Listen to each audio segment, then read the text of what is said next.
Welcome to the Ageless Woman Podcast, where modern science meets timeless self-care for limitless vitality. I'm Dr. Cindy Groh, a board-certified nurse practitioner and the founder of My Venus Club. This is a space for women who are ready to understand what's actually happening in their bodies and finally get real answers. If you've been told your labs are normal, that this is just a part of aging, or that you just need to try harder, and if you've sat through those 15-minute appointments left with just another prescription to manage symptoms, or maybe feel like you've lost a part of yourself, you're in the right place. Before we begin, just a quick note. This podcast is for educational and informational purposes only and is not intended to replace personalized medical advice, diagnosis, or treatment. Always consult with your healthcare provider regarding your individual health needs. Here we go deeper. We connect the dots between your hormones, your metabolism, your genetics, and your lifestyle so you can stop guessing and start feeling like yourself again. So let's get started. Today I want to talk about something that's not talked about enough with women in perimenopause and menopause: bone health. And I know bone health doesn't sound glamorous. It doesn't sound as urgent as hot flashes or frustrated belly fat. It even doesn't sound as emotional as mood changes, your poor sleep, or losing your libido. But I'm telling you, bone health is one of the most important conversations we need to be having with women earlier, not later. Because osteoporosis is often called a silent disease. You don't feel your bones getting weaker. You don't wake up one morning saying, "Oh, I think my bone matrix is changing today." You don't feel osteopenia. You don't feel osteoporosis until something happens: a fracture, a fall, a hip injury, a spine compression fracture, a sudden loss of your independence. And by that time, the conversation changes. Now we're not talking about prevention, we're talking about recovery. Surgery, pain, rehab, assisted living, family stress, your loss of confidence, mobility, and freedom. And this is why I care so much about this topic, because bone health is not just about calcium or vitamin D. It's not just about a DEXA scan. It's not just about whether you have osteoporosis. Bone health is about vitality. It's about independence and strength. It's about your ability to walk and travel, play with your grandchildren, lift groceries, climb stairs, recover from a fall, and stay in your own life. And for women, estrogen is a major part of this story.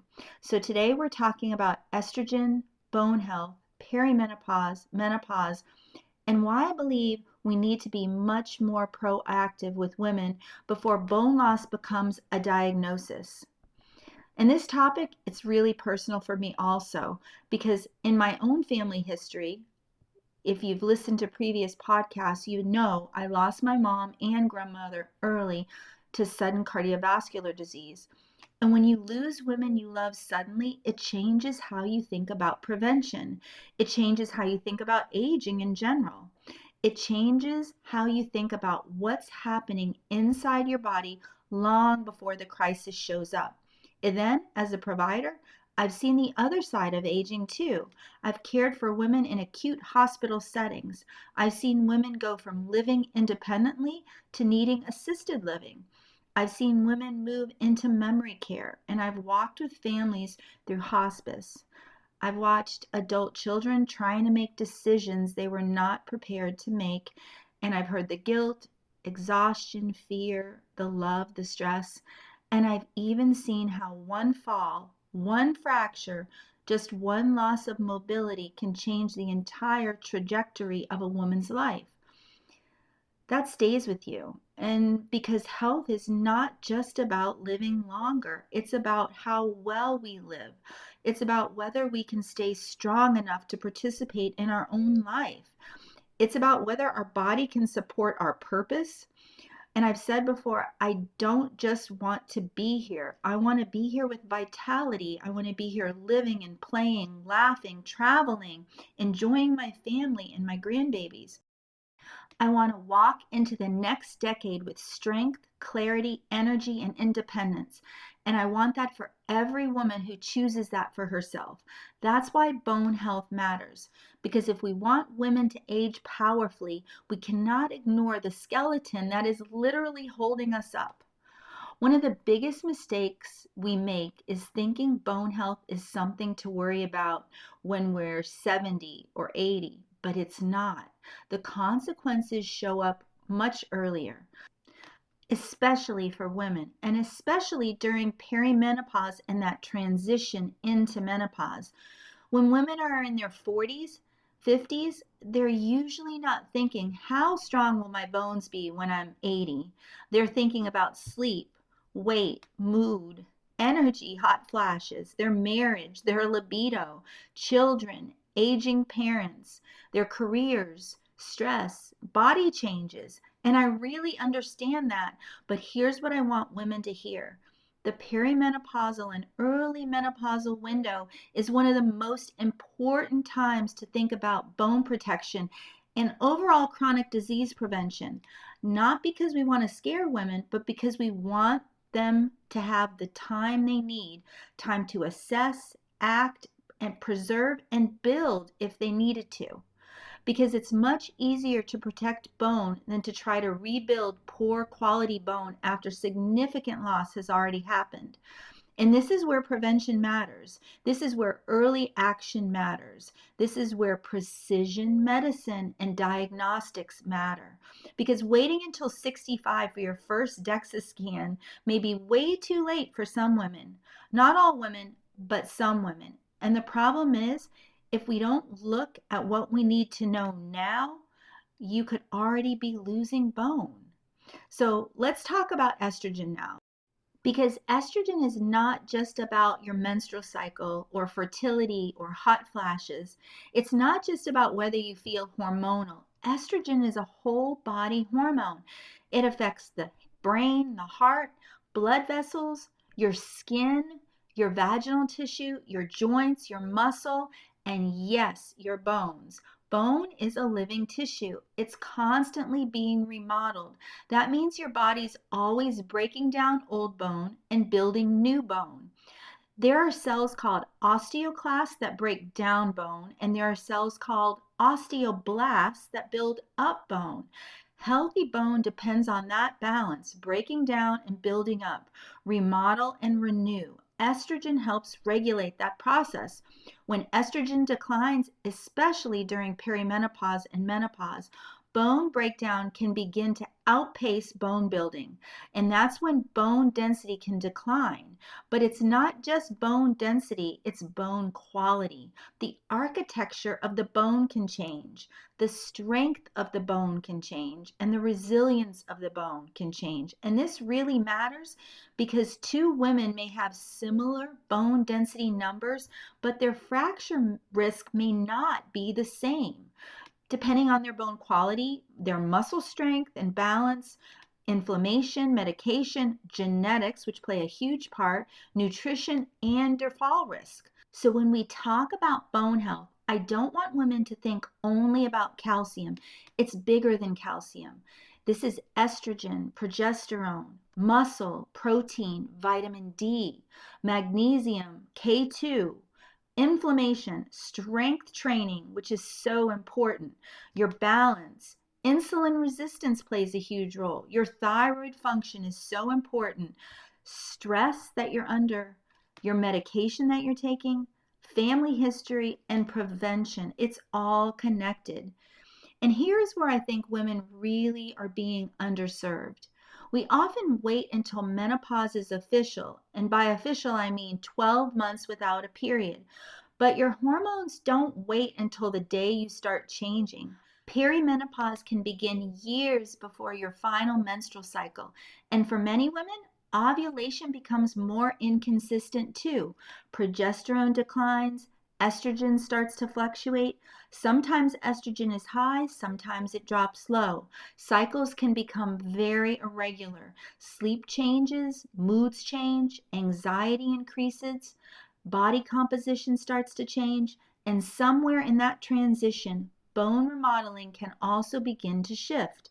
This is why I don't want women to wait until they are fully menopausal to think about bones. So by the time a woman is 12 months without a menstrual cycle, she may have already spent years in hormonal transition.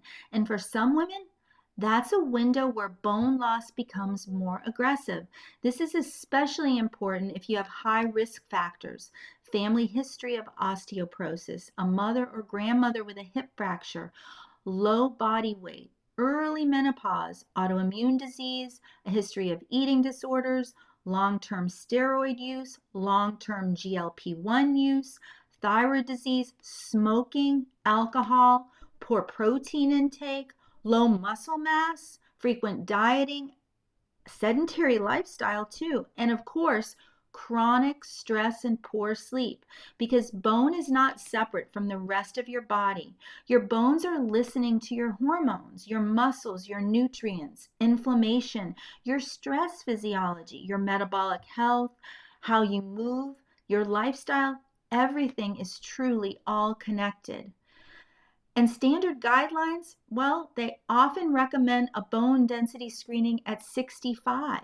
And for women, unless they've had a certain risk factor, they just don't justify testing earlier. And that is such a tragedy.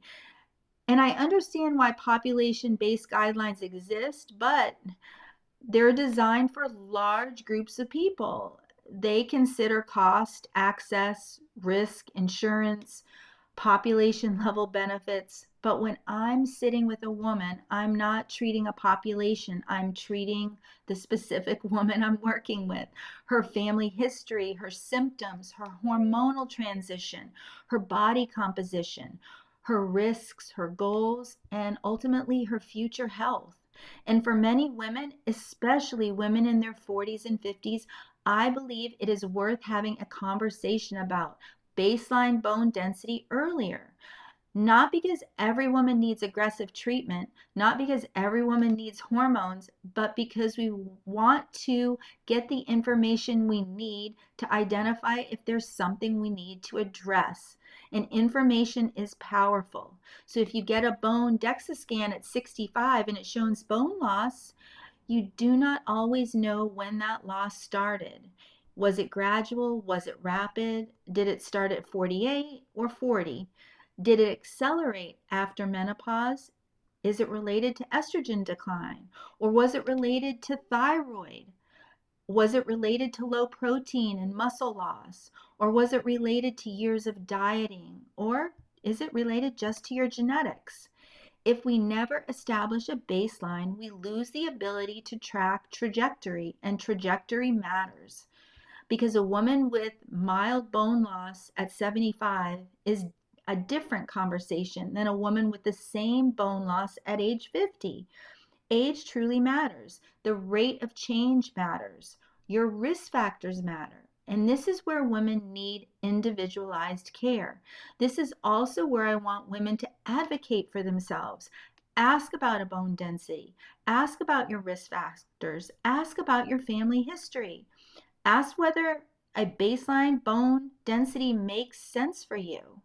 Ask about your muscle mass, your vitamin D levels. Look at your strength training exercises. Look at how you are exercising every day, or maybe you're not, and that's something you need to consider.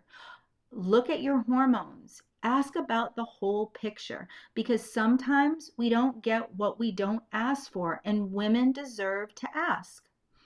Also, I really want to talk about GLP-1s because this matters right now. GLP-1 medications can be very helpful for some women. They support weight loss, appetite regulation, insulin resistance, cravings, and your metabolic health. But I'm concerned about how many women are losing weight without enough conversation about muscle, bone, and nutrient density. Because weight loss is not always fat loss. Sometimes it is fat, but sometimes it's muscle, sometimes it's water, sometimes it's a combination of all of them. And if a woman is in perimenopause or menopause, is rapidly losing weight, eating much less food, under eating protein, not doing strength training or enough strength training, and not monitoring body composition, we may be celebrating the number on the scale while quietly losing the very tissue we need for long-term vitality. That's where the skinny fat conversation becomes so important. A woman can be smaller and still be metabolically unhealthy. She can lose weight and still lose muscle. She can fit into smaller jeans but still have poor strength, low muscle mass, inflammation, insulin resistance, poor bone density, and low resilience. And that is not true health. That is just a smaller body without a stronger foundation. And that's not what I want for women. The goal is not just weight loss. The goal is fat loss while preserving muscle, protecting bone, improving insulin sensitivity, supporting hormones, and building your vitality. And that requires a plan, not just a prescription. That's why I get concerned when women use appetite suppression as the whole body strategy. Because when appetite goes down, nutrient density intake often goes down too. And if we're not intentionally looking at those things, women may eat less food, but also less protein, less calcium, magnesium, vitamin D, vitamin K, omegas, fiber, phytonutrients, and just fewer minerals. And that really matters because bone is not built from air, muscle's not built from wishes, hormones aren't supported by chronic underfueling yourselves, mitochondria do not run well on nutrient depletion, and the body cannot repair, remodel, restore, detoxify, build strength, protect bone, and age well if it's not being nourished. And this is especially important in midlife because perimenopause and menopause already shift the playing field. Estrogen changes, progesterone changes, testosterone changes, sleep may change, insulin sensitivity may change, bone becomes harder to maintain, bone remodeling changes, and recovery changes. And then if we layer rapid weight loss on top of that without a nutritional strategy, we can create a problem. And this is why I tell women, if you're using a GLP-1, you need a muscle and bone protection plan. Protein is not optional. Strength training is not optional. Nutrient density foods are not optional. Bone composition really matters. You need to know whether you are losing fat, muscle, or both. You need to protect your bones while you're changing your body. And this is why I do not like when women think eating less is always better. Less is not always better, ladies. Better is better. More nutrient density foods are better. More protein forward foods are better. More intentional eating nutrient dense foods are better. More supportive to muscle and bone health. If you're eating less because your appetite is lower, then every bite you take has to matter more. Your plate needs to earn its place. That meal needs protein first, colorful plants, minerals, healthy fats and fiber, calcium-rich foods, vitamin D support, calcium, omegas, enough total nourishment to support your body, not just enough to shrink it. Because osteoporosis is not only driven by estrogen loss, nutritional deficiencies can also drive bone loss. Low protein can impair muscle and bone support. Low vitamin D can impair calcium absorption and bone mineralization. Low calcium intake can increase bone loss over time. And low magnesium can affect vitamin D metabolism and bone structure. Low vitamin K affects how calcium is used by the body. Low omega-3 intake affects inflammation balance, and low overall nutrient density weakens the entire system.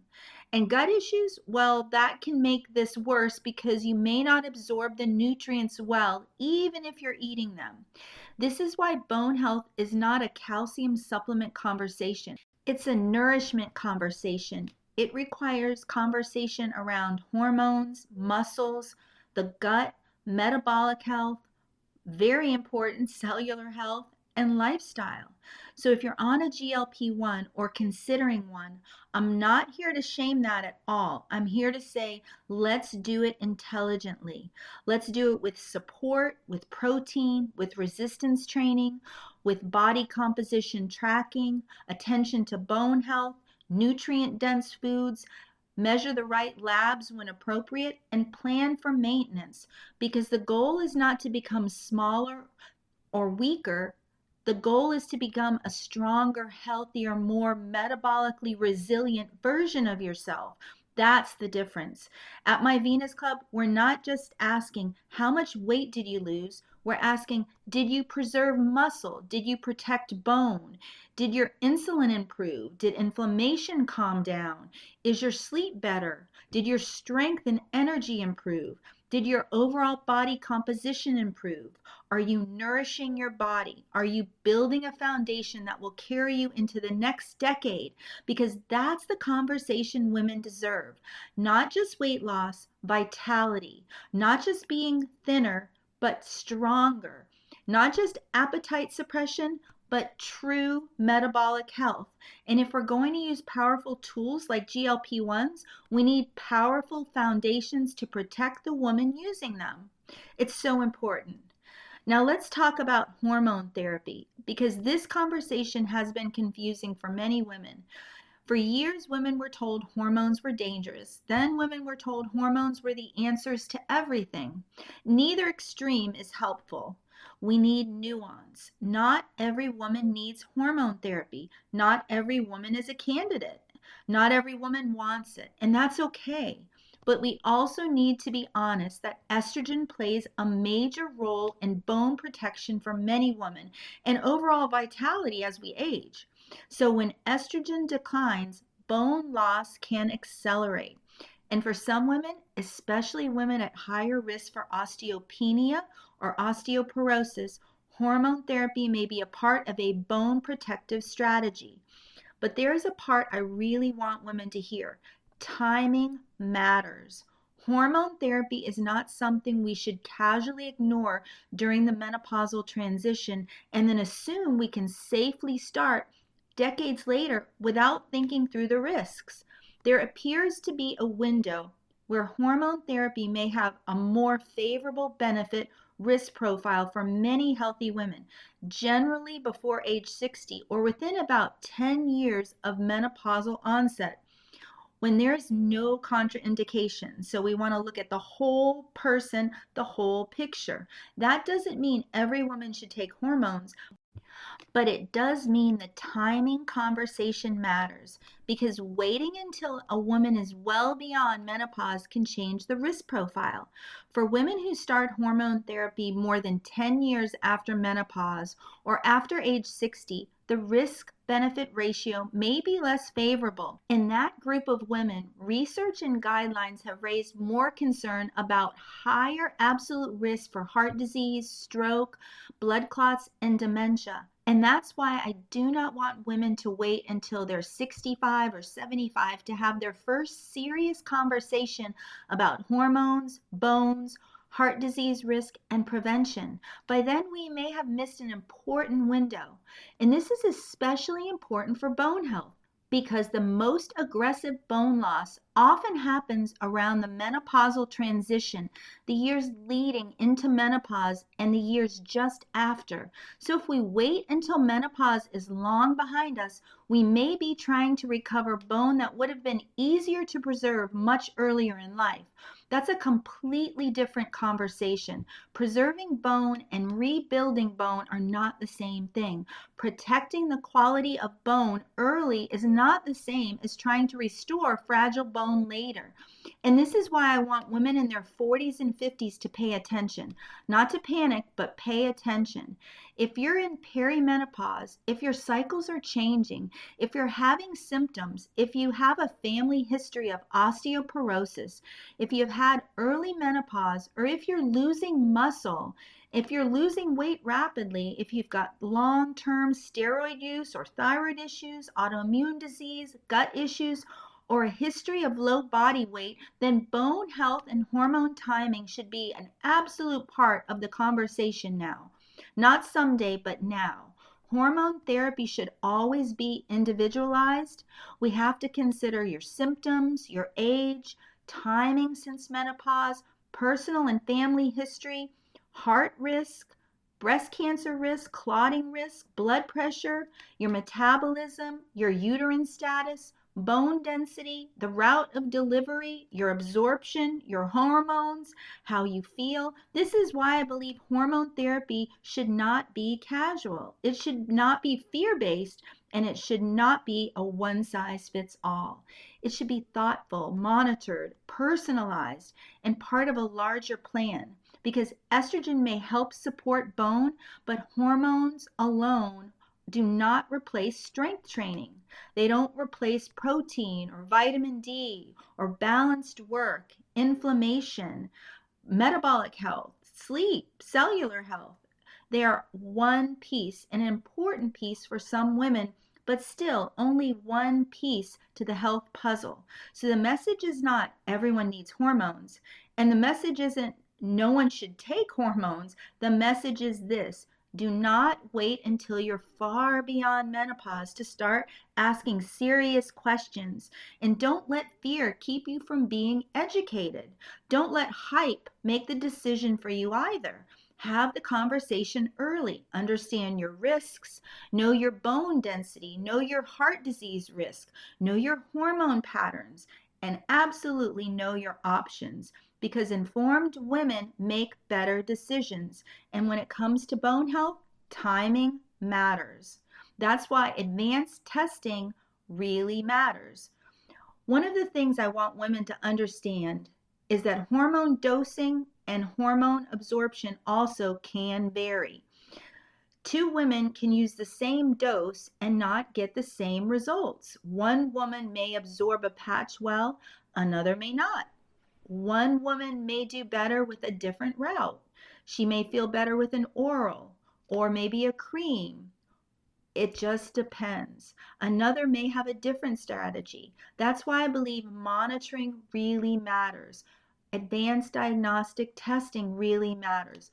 Understanding what your body needs really matters. Not because we want to chase numbers, but because we want to know what's happening inside.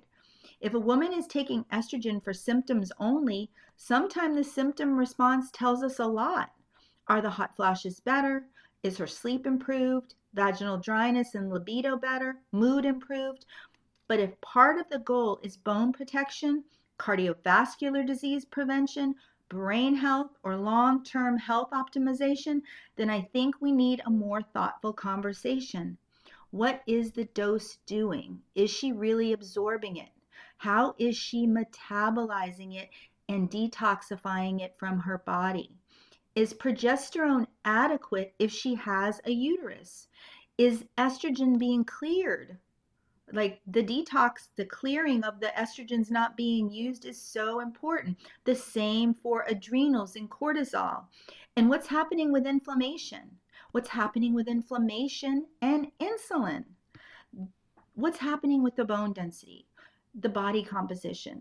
And that's why my Venus Club, we don't just prescribe and pray. We look deeper. We use testing and we monitor your response. We look at the whole woman, because hormone therapy without context is absolutely incomplete, and women deserve complete answers. Now, estrogen matters, and bone health is not only estrogen. This is where I want women to really feel empowered, not helpless, because there are things you can do. Strong bones require a strong signal. And one of the strongest signals for bone is resistance training, lifting weights, putting safe, progressive load through your entire body. Walking is wonderful. I absolutely love walking myself, but walking alone is usually not enough to build bone in the way women need. Your bones need to be challenged. Your muscles need to pull on bones. That mechanical stress tells the body we need to stay strong. Protein matters too. If you're under eating protein, you're not giving your body the building blocks it needs for muscle, tissue repair, immune function, hormone metabolism, and to support your bones. Then you have vitamin D, magnesium, K2, calcium. We need the right amount from the food first. Food when at all possible. I always say, let your food be your medicine. And then gut health matters because nutrient absorption matters. Inflammation matters because chronic inflammation can worsen bone breakdown. And your thyroid matters because too much thyroid hormone can accelerate bone loss. Alcohol, smoking, that matters because that all contributes to inflammation, contributes to cellular dysfunction, and bone breakdown. Balance matters. Fall prevention matters. Your vision is important. That is part to fall prevention. Foot strength, core strength. This is not about one supplement or one specific hormone. It's about building a body that's hard to break. And that's the goal. Not fragile, not fearful. You want to be strong, stable, resilient, and capable. So if you're listening and you're in your 40s or 50s, I want you to pay attention now. There is a difference. I want you to ask about your family history. Did your mom have osteoporosis? Did your grandmother break a hip? Did anyone in your family have a spine fracture? Was there height loss? Did you notice a family member shrinking, so to speak? How about long-term steroid use or early menopause for yourself? Do you have thyroid disease or autoimmune disease? Ask these questions and look at your risk factors. Are you in perimenopause? Are your cycles changing? Are you losing or having a difficult time maintaining muscle mass? Are you frequently dieting? Are you on a GLP-1 and losing weight quickly? Are you eating enough protein and strength training? Do you drink alcohol or smoke? How about what's your vitamin D level? And do you have gut issues? Have you had an early hysterectomy or oophorectomy? Do you have thyroid issues? Maybe on thyroid medication? What does your thyroid look like? These are questions not to scare you. They're questions to help you build a strategy because prevention starts with awareness, then action, then consistency. And at my Venus Club, that's exactly why we look at the whole woman because bone health is not separate from hormone health. Hormone health is not separate from metabolic health. Metabolic health isn't separate from muscle building and muscle mass. And muscle isn't separate from insulin. Insulin is not separate from inflammation. Inflammation is not separate from heart disease and cellular health. And it's definitely not separate from aging. It's all connected. That's why we use advanced diagnostics. We look at hormones, we look at genetics, we look at epigenetics, we look at cellular health, we look at your body composition, we look at nutrition and movement. All that's built into the program personalized just for you. This is why we talk about protein, strength training, fiber, water, all nutrition, so important. It's why we talk about stress and sleep and mind-body connection. This is why we just don't hand women a prescription and say good luck, because women deserve better than fragmented care. They deserve a plan that understands their biology wherever they are in the season of their life, a plan that protects vitality, a plan that supports prevention and helps them stay strong, mobile, clear, independent, and fully alive, feeling like themselves, filled with vitality. And that's the difference. So if there's one thing I want you to hear today, it's this. Don't wait until a fracture to care about your bones. Don't wait until you're 65 if you already have risk factors. Don't wait until your body forces the conversation. Start asking better questions now. Ask about your bone density, your hormones, your muscle mass, your nutrient density. Ask about your risk. Think about your future because your bones are not just about your skeleton. They're about your freedom and independence, your confidence, your ability to move through the world, the ability to live the life that you really want to live. And this is why I believe women's health has to change. We can't keep waiting for disease. We can't keep calling early detection prevention. We can't keep ignoring the silent changes happening in women's bodies during perimenopause and menopause. We need to be proactive and precise and honest. And we need to help women understand that protecting bone is not an old woman conversation. It's a vitality and longevity conversation. It's a conversation about living a wonderful health span. So as we close today, I want you to remember this. Your bones are living tissue. They are responding every day to your hormones, your movement, your nutrition, your sleep, stress, inflammation, the medication you take, the supplements you take, and your overall lifestyle. And the choices you make in perimenopause and menopause really matters.